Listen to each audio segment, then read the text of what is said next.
And I got a level up. All right. But, yeah, so, you know, an hour to 2 hours worth of recording, an hour-ish for editing, maybe a little bit more, maybe a little bit less. Then uploading, encoding, which can take about, well, if I'm honest, with hardware and, you know, just familiarity with your encoding settings and stuff like that, it's probably no more than 30 minutes for an hour-long video. Usually less. Then uploading, which might, depending on your upload speed, you know, varies. But all in all, you know, then I've got to do thumbnails, I've got to do descriptions, got to, you know, put posts in the right places and so on and so forth. It can take a lot of time to get all of that together. Like, an awful lot of time sometimes. For that one video, I might spend 4 to 5 hours making it. Now, if I was streaming, I would spend 4 to 5 hours playing the game. I would get about 1 to 2 hours worth of playing the game normally. Probably closer to one if you... Because when I say, like, recording, that includes stopping the recording, cutting out that part of the video, putting it into the editor, kind of working out how long the video is now with all of the different cuts of different lengths, you know, and I kind of edit as I go. So it's a little bit harder than it used to be for me to, you know, easily say, yeah, I spent exactly this much time on a video. But, you know, out of 5-6 hours, I might spend 1 to 2 hours playing the game, whereas with streaming, I'm playing those 5 to 6 hours playing the game and enjoying it and interacting with chat. So it's a different experience, a completely different experience. It's not necessarily a better one because you get different things out of it. I don't ever get the sort of enjoyment and creative fulfillment that I get out of streaming as I get out of putting together a nicely done video. I enjoy the editing. Like, don't get me wrong, it's a lot of work, but I really enjoy it. And again, that's echoed in the stuff that I do, for example, with Factory Town, where I create little transition phases where it kind of drifts along, and you see the kind of, you get little glimpses of the town just being a town in the transitions, little things like that. I'm always looking for things that I can play around with because I really enjoy it. I wouldn't, you know, care if I didn't enjoy it. It was just a job. In fact, I probably wouldn't do it as a job because I get better pay doing other things. But, you know, it is what it is. Is Twitch more trouble than YouTube? It can be. You know, coming back to the original question. YouTube, you can have wild swings in your earnings based on nothing you did or had any power over. I mean, we're not talking about COVID because, you know, obviously all ads kind of like bottomed out when the world's economy slowed down. But like the adpocalypses, someone else on the platform does something and all of a sudden everyone hurts for it. Now, to a degree, that would probably happen on Twitch if it was serious enough, but it's a little bit more insulated on Twitch because your primary source isn't the ads. Typically, your primary source is your viewers. If I had an easier time selling myself, then I'd probably try and push, or at least make people more aware of like the whole YouTube member thing, because I've got memberships on my YouTube. People can be a member on my YouTube channel. They get a little badge next to their name, and it's effectively a Twitch subscription. At that point, you get out what you put in. If I stream more on Twitch, my Twitch subs tend to rise. If I stream longer on Twitch, my Twitch subs tend to rise. If I engage my chat more, my Twitch subs tend to rise. So you get out what you put in. It's kind of like Chrono Trigger, you know? The end result is the sum of the effort that was put into it. Are you going to bring back Chrono? Are you going to go to all of the side quests to get the time egg to nip back in time before Lavos slaughters him and just kind of substitute him in the time stream and then bring him back because you're willing to put in that effort? Or you're just going to be like, nah, it's fine. We'll just kill Lavos now and it'll be a bit of a sad ending, but it's still the ending. You know, it's up to you at that point. But you don't tend to have, well, while you were going through all of that effort to get the time egg, There was a random courtesan in another country. It said something really bad, actually. You're like, wow, so bad. And yeah, nah, it doesn't matter now. Chrono's not coming back. Lavos has gone off and doing other things. Doesn't want to really play anymore. It's a rough time. You didn't do anything wrong, but you're gonna still be punished for it. It's like, that sucks. Fake Chrono isn't nearly as much of a jerk. Bless you for the Chrono Trigger reference. I knew I loved you. Chrono Trigger is an amazing game. Truly wonderful.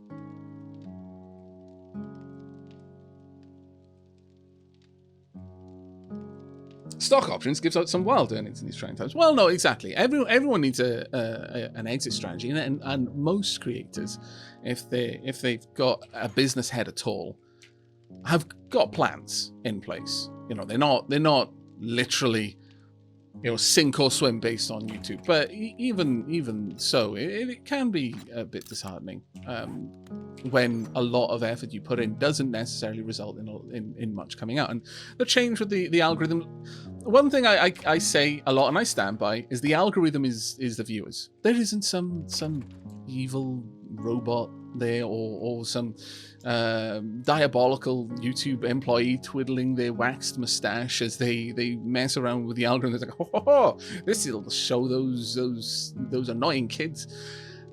The algorithm is like the market. It decides what's valuable. It decides what is worth watching. Viewers decide what series do well and what kind of content does well. And the sad part about this, like democracy, especially when it's a close thing, if 40% of people voted for one thing and 60% of people voted for the other, the majority wins. You're still left with 40% of all the people who voted who didn't get what they want. And that kind of sucks. And that's one of the biggest things with YouTube is the guilt of not finishing a series because it is actively harming my channel. Because every time I put a video up, it suppresses videos that come after it as a result of the way the algorithm works. Because the YouTube system is like, well, less people want to see this, so we're not going to suggest it to them. Because if we suggest something they want to watch, that's better for the whole YouTube ecosystem than us suggesting things they don't want to watch, which drives them off the platform. It makes sense. It's not wrong. It's not malign in any way. But the thing is you will have the 1,000, the 2,000, the 5,000 loyal people who just really want to watch this one thing. And if you put it out there, they will. They will watch it. But they're the only ones that will. They're the only ones that are looking for it. You won't get new subs to the channel flowing through and then going back and checking out your back catalogue of content because they've just discovered the channel and they've got this huge deluge of content to consume because they're not looking for that particular series. And the algorithm will be like, yeah, less people are willing to watch it. Out of the X many, tens of thousands of people who are subscribed to you, only 1,000 of them wanted to click on this. That's probably quite a weak series. We won't push it out as hard. And then that slows down the trickle of new faces. It slows down the trickle of new eyes watching new content. And it affects everything in that regard.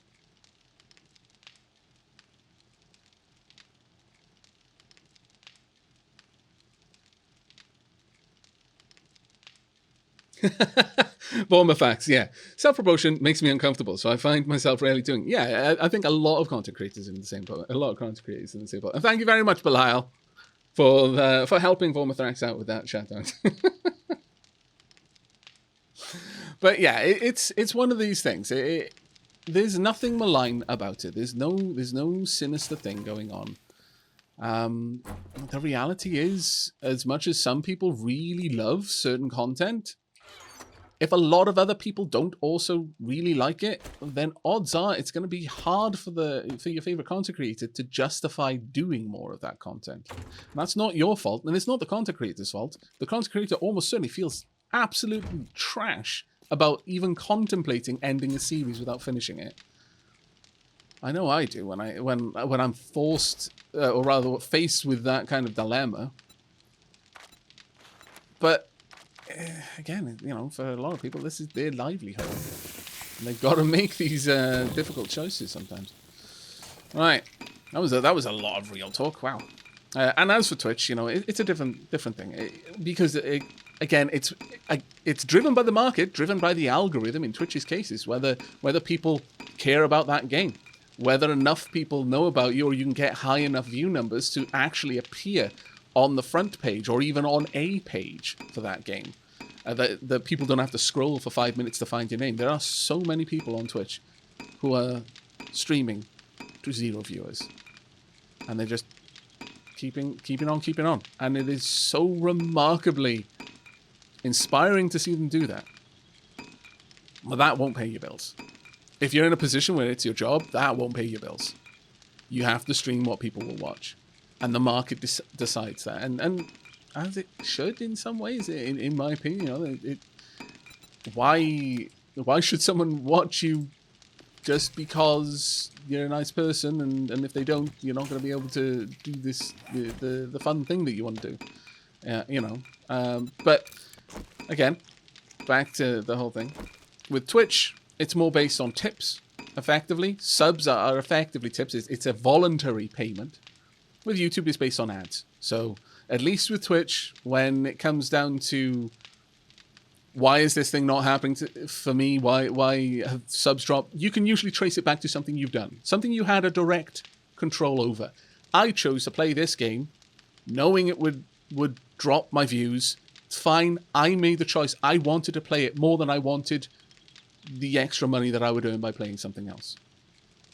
With YouTube, it's not quite as straightforward. And that's the difficult part. Very long answer to a very simple question, I'm sure. But I hope it was insightful, if nothing else. All right, let's get some more forged iron made.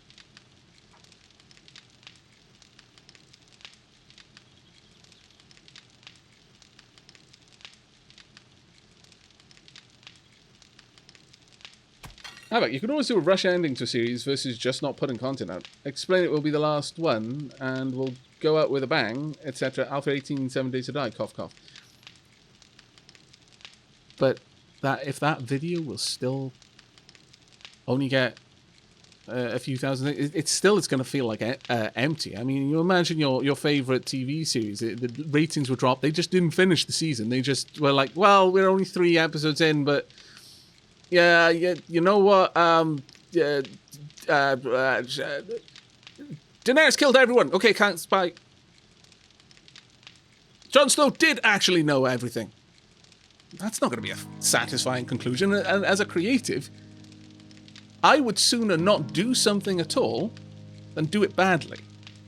If I were a chef and I checked the freezer and I had a full restaurant of people, and I was like, oh my god, we've got no ingredients somehow, or the freezer broke, no one checked, and they're all subpar ingredients now. I would sooner tell everyone there, I'm so sorry, but I'm having to cancel your reservations, refunding, going to whatever lengths I can to restore goodwill, but I would sooner turn them away than give them a bad meal.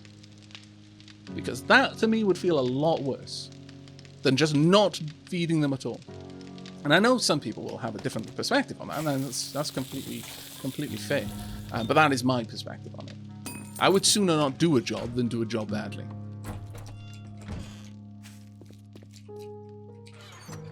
Because again, a lot of YouTube, a lot of us who are doing YouTube as a career, we're doing it because we like doing this. As far as, return for time investment, you would make a lot more. A lot more. Like, a lot of us would be able to get into some sort of industry whereby we would have an enormously higher earning potential for the amount of hours that we work. We do it because we want to. For a large part of it, don't get me wrong, it's an amazing job. I'm not saying, bully for me, I get to sit home and play computer games for a job. It is an amazing job, but I could probably earn more in a call center at like second line support, IT, or any number of like development jobs.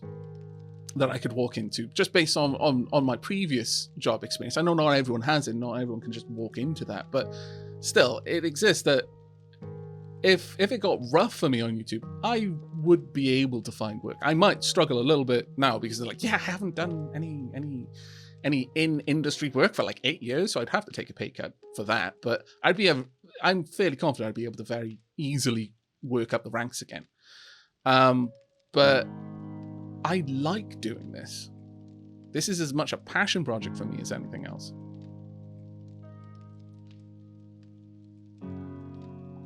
And wow, what a bit of a downer of a conversation. Again, let's end her on a high. I adore my job. I adore doing this. It can be rough, but every job can be. Every single job out there.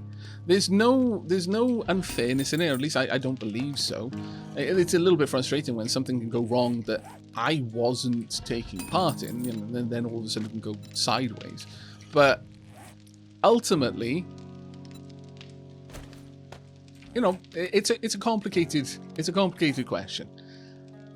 YouTube is an interesting strategy game. I'm not a very good player at it, but I think I play well enough to tread water. Alright, we need iron spikes and we need cobblestone. A lot of cobblestone at this point. Flagstone, rather. That's maybe a little bit more than I need. Let's go for 100. Alright, let's have a look. Cold weather. Nah, that's fine. We're good. Oh, anonymous gifter, thank you very much for the 10 gift subs. That's incredibly kind. That's incredibly kind of you. Thank you.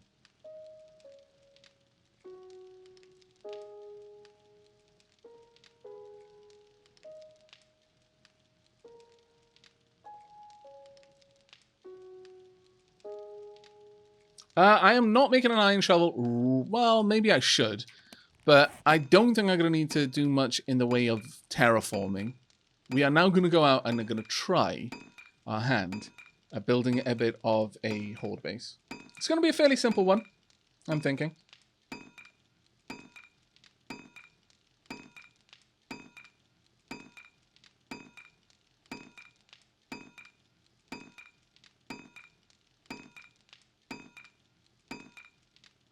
Thank you so much for the support there, though. That was incredibly kind of you. Nomoria is how I discovered Aavak. I'm very glad to hear it. I enjoy Nomoria a lot, so it's always lovely to hear when someone found me through it. Right, we've still got a decent amount of iron. Should I? I think we're okay with the bullets we've got. How about an extra 100 iron arrows, though? Now, one of the tricks with the horde base is using iron bars is not necessarily going to be the be-all, end-all that it used to be. That being said, I will actually cancel that and pop in some iron bars, because they are sometimes useful just to have around. But, yeah, and they're expensive too. But they're not going to be the be-all, end-all that they used to be. Simply because iron bars now won't block enemy projectiles. Like, a zombie cop's vomit is not a range melee attack anymore. It might still be calculated in terms of damage that way, but in terms of it actually getting to you, it can go through the bars, just the same way you can shoot through the bars. So that strategy is not as useful as it used to be.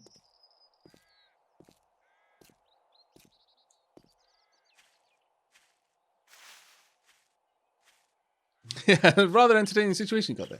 2 couches. Look at a hole in the floor. Yeah. I'm not going to ask questions. I probably don't want the answers.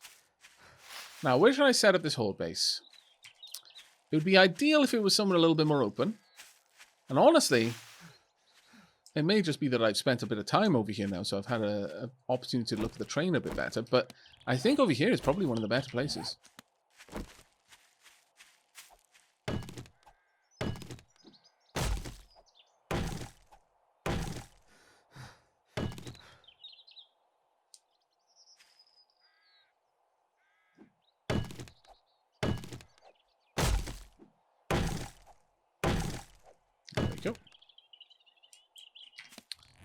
My stamina recovery is still garbage. We need one more level of strength before I can get the next level of sexual Tyrannosaurus. Very well. Tonk. There we are. Now, next level. We'll grab that. It's going to be very useful for us. Maybe the last time I put anything in strength for a little while, though. I'm not specifically looking for a strength build with this. Before Aavak, I never really watched YouTube much. Wow, really? And found out about Twitch through him, too. Wow, that is kind of crazy.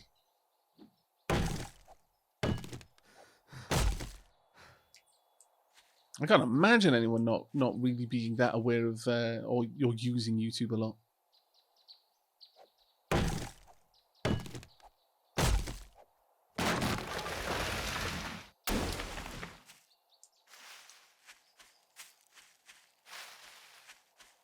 But anyway, I hope that was an insightful glimpse into the workings of YouTube versus Twitch. Different business models entirely, and they, from the approach of a content creator, very, very different. Hey, Paddy Wagon, thank you so much for the gift of the Mercury.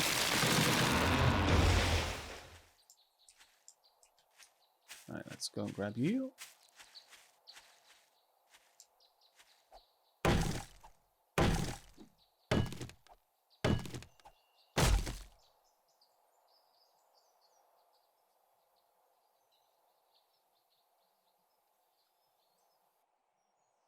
You found Aavak through From the Depth with Entry Elysium. Oh, wonderful. Wow, that was a long time ago.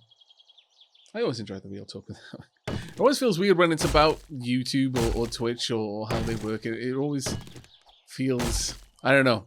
It's like I can't really say what I think because it might come off like I'm like, I don't know, fishing for sympathy or something. And again, it's not that this is a bad job. This is a really good one. Especially for those of us who do it because we enjoy the platform. We enjoy the experience of creating. For me, that's an enormous part of it. I could probably find, you know, I don't know, outside of having enough money to get by, to not have to worry about money, like not worry if I'm going to make rent or not worry if I'm going to be able to buy enough food to feed my pets and things like that. I'm not motivated by money. I would find complete fulfillment drawing chalk paintings on, well, drawing chalk drawings on a sidewalk. If that was enough to keep a roof over my head and the people that matter to me happy, then I would be content with that. And with YouTube in much the same way. I'm drawn to the creativity of it. It's one of the things that I like about coding, though it often feels bizarre to I swear this music is making me think that something's panting off to my left. But I keep looking around expecting to die off. I find coding quite creative in an artistic way. I enjoy finding elegant, novel solutions to problems. I spend an enormous amount of time that I spend coding, reinventing the wheel. Because of that. Because for me, it isn't just having something that works, it's having something that works and is nice. Now, you know, the metric for is nice changes depending on what you're doing, obviously. But, yeah. It matters to me. Right, let's start somewhere around here. We've got some decent sight lines. It's not perfect, but it's good enough, I think. We will start.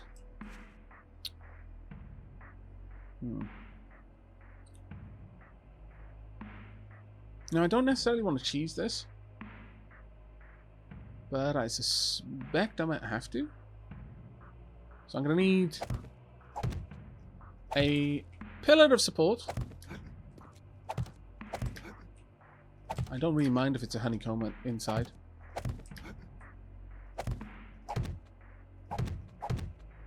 We don't need to take this up too high. We need it to be high enough. They will eventually shred through just regular, damn it, just regular flagstone. So we are going to have to reinforce it.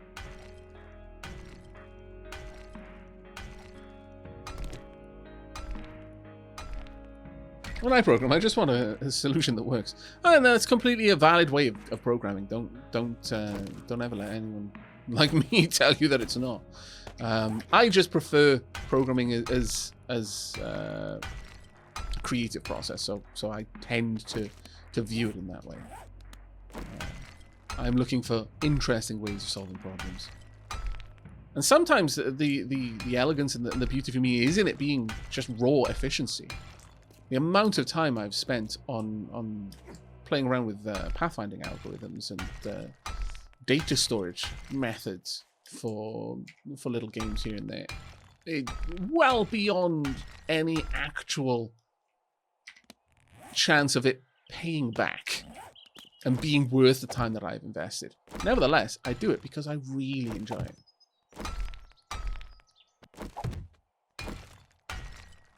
There we go.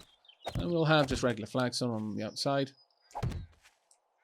Doesn't hurt too much. I'm going to have some sort of ramp or access point where I can jump in here, I think. Oh, Belial, thank you. Have some sympathy, honey. I kid. Just wanted to say thanks for being you and thanks for the content. Oh, thank you, mate. I really appreciate that. Really, really appreciate it. You already give so much support for the channel. Ah, Belial. You scoundrel. You wonderful, wonderful scoundrel. There we go.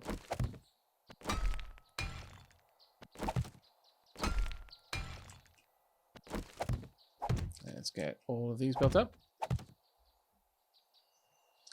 And thank you very much for the 4 months, mate. Thank you for the real talk, Aavak. It's always interesting discussion, even when it seems a bit of a bummer. And of course, thank you for the videos and streams and such in channel too. You're more than welcome. I mean, again, take away, know where things are coming from. As much as sometimes real talk is a bit heavy, I'm certainly not in any kind of position where I'm like, oh, this is too rough for me or anything. I wouldn't be able. I'm Welsh. I can't fake being happy. It's not something that I am designed with a capacity for. I wouldn't be able to be as enthusiastic about what I do if I wasn't as enthusiastic about what I do. So don't worry about that. Please don't take that away from this conversation. It's just it is an interesting one. It is a complicated problem, to be certain. Now, what I don't want is for enemies to just get in here and then me not be able to deal with them. That would suck. So we're probably going to need to do blade traps. Where are you? And spikes. These take a decent amount each, but we're going to go ahead with 40. We're going to go the less interesting but tried and tested method of using an awful lot of spikes to try and control and learn how the zombies move and what they're capable of doing. I think we'll probably bring this up at least one more level.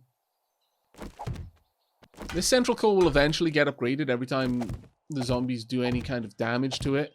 I'll replace it with the best block that I can. So as we move into concrete territory, then this area will get upgraded to concrete and eventually to reinforced concrete, so on and so forth, so on and so forth, so on and so forth. But right now, that is well outside of my my ability to play with. There we go. Alright, we'll bring this one more layer, and we'll add in some little details, because I'm a king. Come on, it's me. You didn't think you were going to get away with this without having some sort of arch, even a quasi-arch. That would do nicely, I think. Can we get it on face? Tunk. Yes. I approve.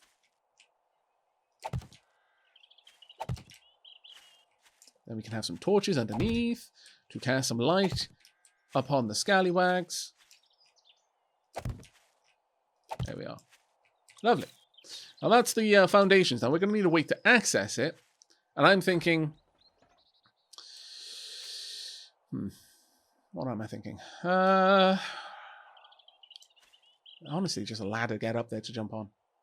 And then once I'm up there, hopefully not come back down again. Because otherwise there's a problem. Of course, there's the tried and tested method of just frames. Get up there with frames. And that may be the way we want to do it initially, but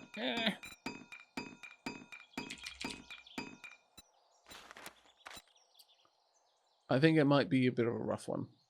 Let's go for 38. In crafting, thank you. Now we are going to need a canopy of some sort for dealing with vultures.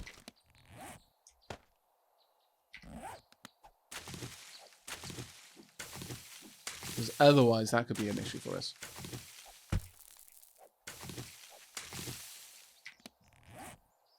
And now let's go ahead and start placing down our spikes. We are going to want these spikes facing outwards. Honk. Honk.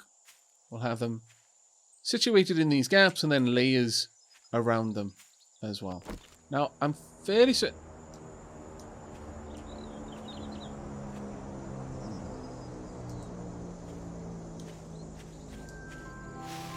Get a sight on them.